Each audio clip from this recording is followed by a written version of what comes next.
The Cup with the big ears doesn't get handed out till next week, but we had a couple of domestic cup finals to keep us I thought you were going to say there's a couple of people with big ears next to me. I wasn't saying it. Alejandro Moreno and Shaka Hislop are here.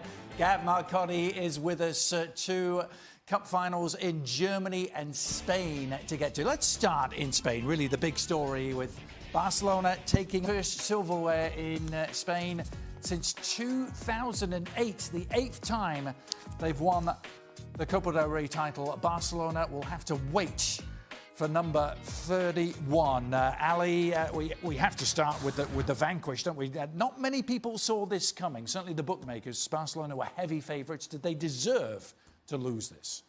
They did, and it's based upon the first half and the lack of intensity with which this team played. Not only intensity running with the ball or running without the ball, it's just the movement overall of the team was so very slow and so very predictable. And so Lionel Messi starts sort of as a false nine. Well, he's not getting the ball there. He starts dropping back into positions where he can get touches on the ball because it's either Messi creating something or Messi shooting the ball or Messi taking a chance, or it's not happening for Barcelona. Certainly that was the case today, as it has been for most of the season, to be quite honest with you.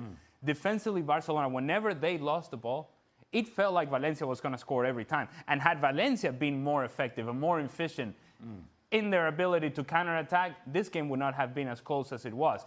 In the second half, Barcelona played with a different intensity, a different level of energy, perhaps desperation. That made the game closer. Valencia got a little scared, got a little nervous. They took a step back, and that allowed Barcelona to, again, regain possession of the ball in advanced areas and create from there. But overall, I find that at Barcelona, again, it looked a lot today, the first half, like what we saw against Liverpool. It was very similar in terms of the lack of energy and their inability to do something meaningful with the ball once they had it in the final third. It was an upset, it was a shock, Shaka, but does it matter in the big picture for Barcelona that they lost this final? Well, no, I think Barcelona kind of hang their hats and their reputation on what happens in the league and the Champions League. So this, again, may be icing on the cake, which, you know, at this stage, you could take it or leave it. But the bigger point to this performance, as it were, if you watch 90 minutes of this game, is that Barcelona, without Lionel Messi, are a very average team. And I mean, concerningly average. Awful at the back. And in fairness to Valencia, they got numbers behind the ball. They knew where the threat was, and they knew exactly how frail Barcelona were on the counter-attack, and they fully deserved the win tonight.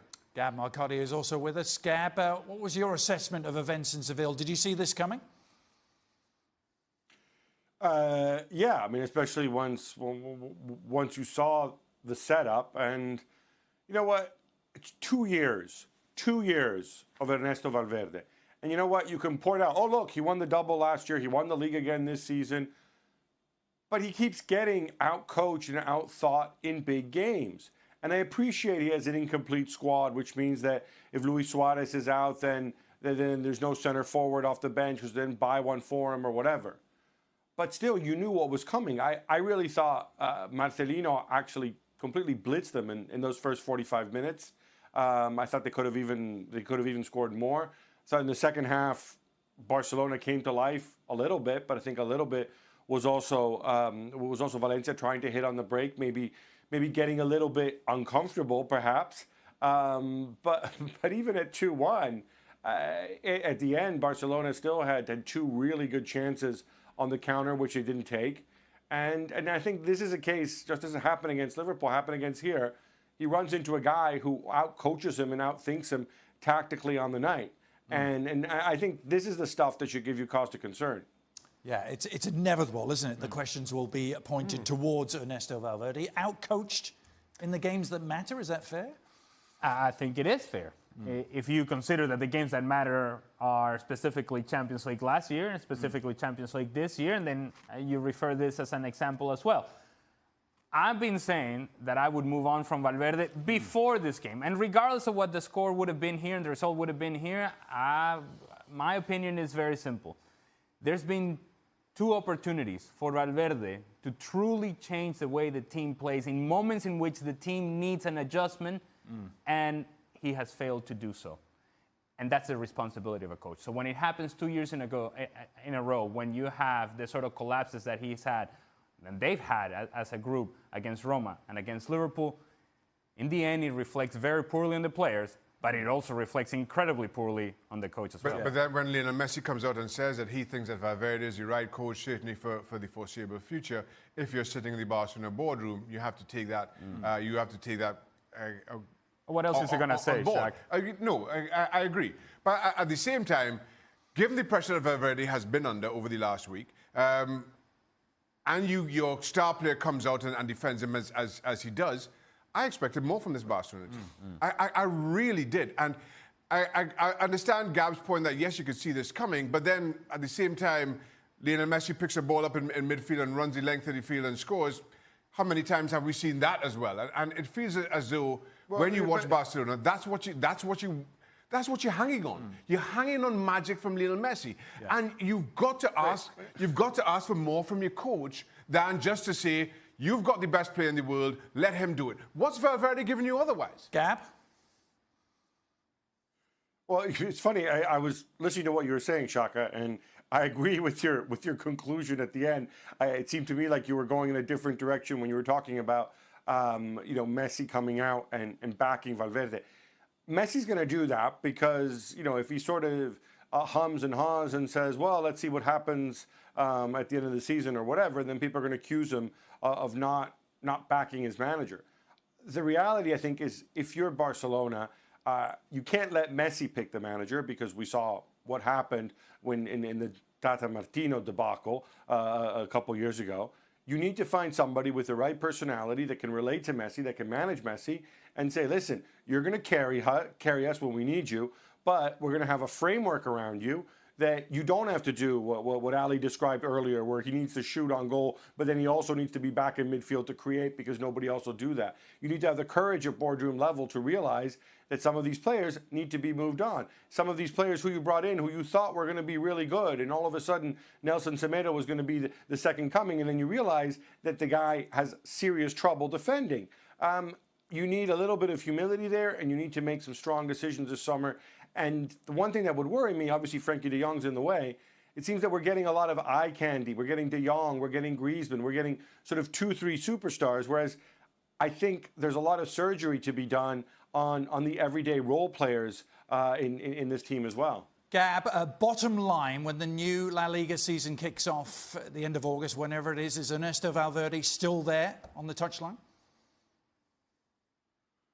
Bartomeu came out after the game tonight and said, well, he has a contract and tonight's defeat wasn't his fault. Look, Bartomeu ends up, swaying it with the wind. I'd be really surprised. I think even Barcelona, if they were going to make a change, they're not going to make it based on this game. They would have made the change before that. I think grudgingly, they think that, they can re-energize this team by spending some money this summer. And I think Bartomeu stays. I think Bartomeu, Freudian lapse there. I think Valverde stays. Yeah, Bartomeu's definitely staying. Another manager who's very much under the spotlight, Niko Kovac, despite winning his Bayern Munich. It is the 12th time that they are double winners in Germany. And that's just in the Bundesliga era that started in 1963. Nobody else in German history has managed it more than once. So pretty good end to the first season in charge for Niko Kovac. Watching this final, Gab, this could easily have gone in a different direction, though. It certainly could have, especially in that first half. Leipzig creating tons of problems for Bayern. I thought this was a game that really exposed some of Bayern's weaknesses. Muller's pace on the counter. Thiago, I thought they dealt with him well. Leipzig gambled, they pressed high up the pitch. But whatever ups and downs Bayern had this season, the cardinal rule is they seem to stay calm under pressure. They find a way to pass out of the press. They take the lead. All of a sudden that rattles the opposition. And then they go out there and they manage the game. But certainly on balance, this was a lot closer than the scoreline suggests.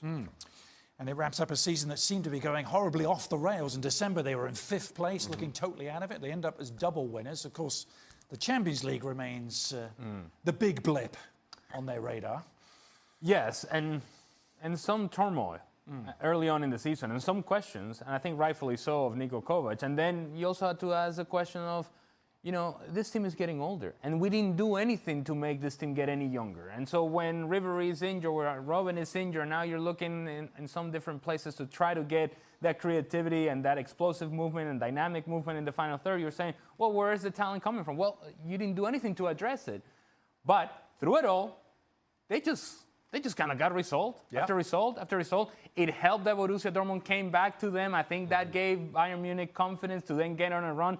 And when it came time to have a big matchup, and it was that game against Borussia Dortmund at home, Bayern Munich, they puffed their chest out and said, you know what? You got to beat us. Good luck. You're not going to do it here. And I think right then and there, they established themselves as champions and continue to move forward in what should be considered a successful season. Were you impressed watching them, Shaka? Because RB Leipzig are clearly no mugs, are they? I was impressed once they got the opening goal. I thought Leipzig were the better of the two teams up until Robert Lewandowski somehow finds the back of the net, doing it only as he can do it, it seems. And after that, it was Bayern Munich in cruise control, which we've come to see. And that's the thing with this Bayern team. They're not... or they hadn't been as dominant as you would think, or maybe you expect when you talk about Bayern Munich and you're talking about a team that's just won the double. But I thought Leipzig showed their lack of experience, or maybe it was Bayern just being better once they got the goal. And similarly in league, and Ali mentioned it, this league was Dortmund's to lose, and somehow they managed to do that. And Bayern keep their nerve when others around them couldn't. And that's been the difference between them and everybody else. And not that they've been that much greater than everybody else. Gab, end of an era for Bayern with the 3 R's on their way. Robin, Ribéry, Rafinha as well. None of them really played much of It's a smaller R there. None of them really played much of a part this year. But you sense it's a big summer coming up for the Bavarians. It is, and they're already moving on that. They're certainly targeting Timo Werner. The big positive with him is he can back up Lewandowski and obviously do a job for you out wide. Obviously, they extended Gnabry's contract. They're very high on him.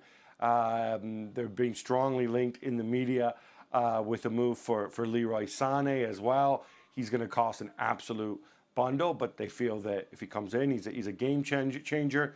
You've got Corentin Tolisso coming back from injury in midfield. Leon Goretzka has another season under his belt. And then at the back, you brought in 2 guys who you hope can help you in Pavard and Hernandez. Wouldn't necessarily have been my choices in terms of addressing the needs that they have. But I think they feel that they'll be stronger in every department. Now all they need to do is maybe lose another couple big salaries in the form of James Rodriguez, possibly Boateng, and they're there. And the elephant in the room, Gab, Niko Kovac. Has he done enough? Has he displayed his credentials? Is he going to stay?